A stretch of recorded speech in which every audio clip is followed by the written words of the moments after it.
Ташкент маңындағы мынандай жүзім бауында тұрмыз. Мына кешмеш сорты. Бір қызығы, мынау кешмеш жүзімдері жерге жатып өседі. Бір гектардан 40-45 тонна аламыз дейді. Қазір сіздерге қызық нәрсе көрсетейін. Сосын бұны суармайды екен. Тағы да бір қызық жері. Сосын нені көріңіздер, қазір көрсетейін. Көрдіңіздер қандай үлкен сабақтары. 40 жыл болған екен мыналарға. Жайлап ауыстырамыз енді дейді.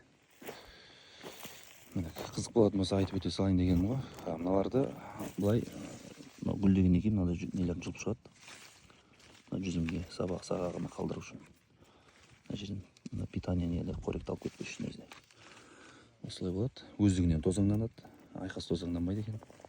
Сосын бұларды кішкене көтеріп қояды. Онда мен қысты күні көмі шығады. Мына астында тұрған мына қалың. Қараңыздар қандай үлкен болып тұр. Ауру, зиянкес ештеңе жоқ. Мына таудың етегі болғандықтан ба, мынау әдемі екен. Сосын бұдан жартысын сатамыз дейді көбісін. Сосын бұлар бүйтеді екен. Жаңбыр жауған кезде бетін немен көлеңкемен жабамыз дейді. Піскенге жақындаған кезде.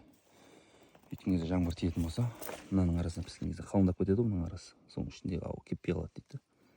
Сосын шіре басталады дейді көбінесе. Соны сатып алушылар бағаны 2 есеге түсіріп жібереді дейді. Сосын бетін жабамыз дейді.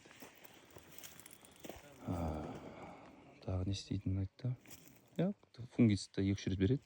Кеше алтын күкірт шашқан. Күкірт қой, серашы. Кәдімгі порошковый сера шашып шыққан. Ол кенеге қарсы жұмыс істейді. Және жаңағы айдюмге қарсы жұмыс істейді. Әдемі. Мынандай нәрсе істеп қойған қолдан. Демалатын ішіне.